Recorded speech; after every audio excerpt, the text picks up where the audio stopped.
اسی لیے آپ دیکھیں کہ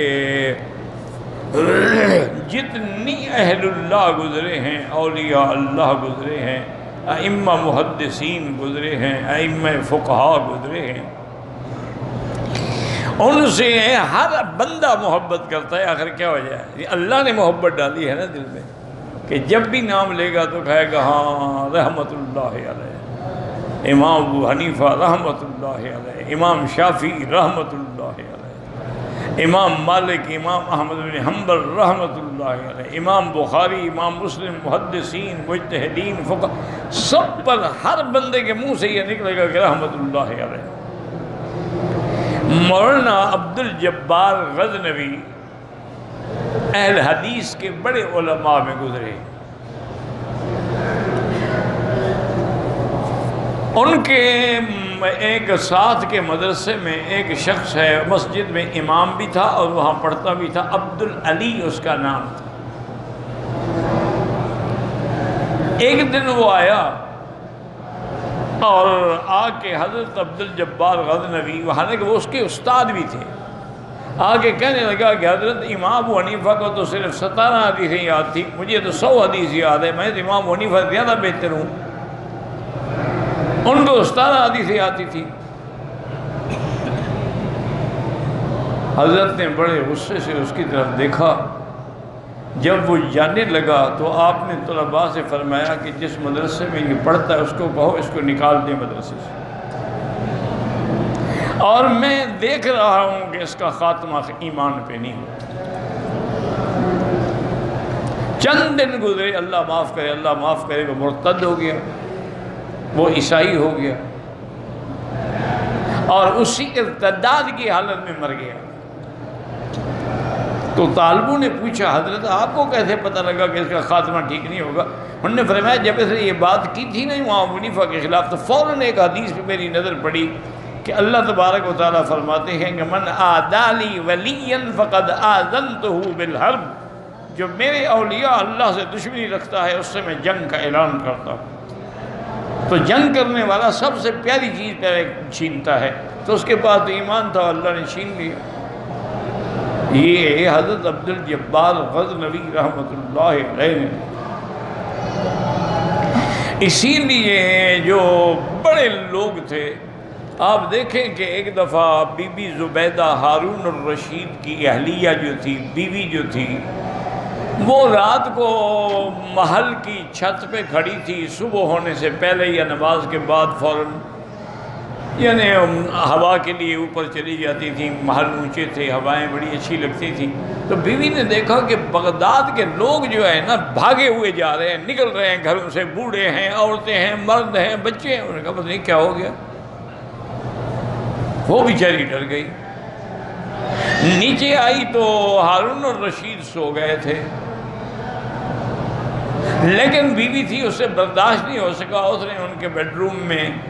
کمرہ خاص میں جا کے اٹھایا، ان کو جگایا، انہوں نے کہا تم سو رہے ہو اور بغاوت ہو گئی ہے آپ کے ملک میں، ساری مخلوق بغداد کو چھوڑ کے بھاگ رہی ہے۔ تو ہارون الرشید مسکرائے اور فرمایا زبیدہ میں اتنا بے خبر بادشاہ نہیں ہوں کہ مجھے اپنے ملک کا پتہ نہ ہو، یہ بغاوت نہیں ہے، امام ابو یوسف آ رہے ہیں، لوگ استقبال کے لیے جا رہے ہیں۔ تو بی بی کے منہ سے بھی نکلا، اس نے کہا ہارون پھر اس ملک کا بادشاہ بھی ابو یوسف ہے، تم نہیں ہو، تمہارے استقبال کے لیے تو سپاہی پکڑ پکڑ کے لاتے ہیں نا، تو اصل بادشاہ تو وہ ہے جس کی دلوں پہ حکومت ہے کہ لوگ خود بخود بھاگ کے اس کے استقبال کے لیے جا رہے ہیں۔ امام احمد بن حنبل رحمۃ اللہ علیہ کا جب جنازہ اٹھا ہے، اس کے جنازے کو دیکھ کر 80,000 غیر مسلم جو تھے انہوں نے بھی کلمہ پڑھ لیا۔ انہوں نے کہا اتنی اللہ کی مخلوق اس بندے کے لیے دعا کر رہی ہے، تو معنی یہ ہے کہ یہ مذہب حق ہے اور یہ صحیح لوگ ہیں، یعنی جنازے کو دیکھ کے لوگ مسلمان ہو گئے۔ تو اس لیے ہمیشہ یاد رکھیں، اچھا کتنے بادشاہ مر گئے آج کوئی جانتا ہے؟ کتنے بڑے بڑے خان اور بڑے بڑے وڈیرے اور بڑے بڑے چودھری اور بڑے بڑے پنے خان مر گئے، کوئی کو پتہ ہی نہیں۔ اور کتنے بڑے دولت مند فرعون، ہارون، قارون اور شداد مر گئے، سب کہتے ہیں لعنت اللہ علیہ۔ وجہ کیا ہے آخر؟ لیکن ان کا جب نام آتا ہے سب کہتے ہیں رحمت اللہ علیہ۔ اب دیکھیں نا، کوئی بندہ عام جاہل بھی ہو نا، اس کو حضرت حسین تو کہے گا رضی اللہ عنہ، بلکہ بات تو علیہ السلام بھی کہہ دیتی ہے، حالانکہ وہ پیغمبر کا لقب ہے۔ آپ نبی تو نہیں ہے نا، آپ کا بڑا شان ہے لیکن صحابی ہے تو، لیکن یزید کا نام ہے، چاہے نہ بھی جانتے ہوں گے یزید کون ہے، کہیں گے یزید پلید، یزید ملعون، یزید لعنتی۔ تو اس لیے یعنی یہ ایک اتفاق ہے کہ اللہ جب محبت ڈالتے ہیں تو سب کے دل میں محبت ہوتی ہے۔ ورنہ آپ نے دیکھا نا کیوں لوگ اولیاء اللہ کو جا کے ملتے ہیں، ان کے قدم پکڑتے ہیں، ان کے مجلسوں میں بیٹھتے ہیں، ان کے کوئی ہاتھ چوم رہا ہے، کوئی کپڑا چوم رہا ہے، کوئی وجہ کیا ہے؟ کتنے بڑے خان گزر جاتے ہیں عمرے والے، کسی کو چوما ہے آپ نے؟ اس لیے ہمیشہ یاد رکھیں کہ یہ علامت ہے کہ جو صحیح معنوں میں اللہ والے ہوتے ہیں، اللہ ان کی محبت لوگوں کے دلوں میں ڈال دیتا ہے۔ اب آپ دیکھ لیں، حضرت علی حجویری ہیں، حضرت بہاؤالدین زکریا ہیں، حضرت فرید الدین شکر گنج رحمۃ اللہ علیہ ہیں، حضرت نظام الدین اولیاء ہیں، حضرت سری سکتی رحمۃ اللہ علیہ ہیں، کتنے بڑے بڑے لوگ گزر گئے، لیکن آج بھی ان پر کروڑوں رحمتیں ہو رہی ہیں۔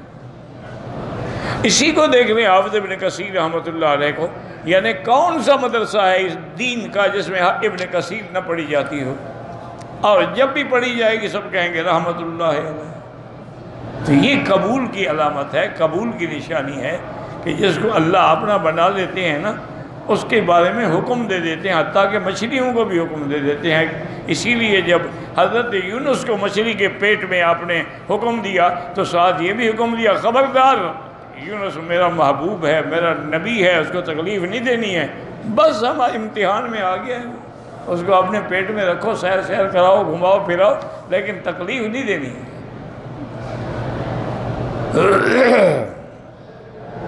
اور یہ حدیث امام مسلم رحمۃ اللہ علیہ نے، امام احمد نے، امام بخاری سب نے روایت فرمائی ہے۔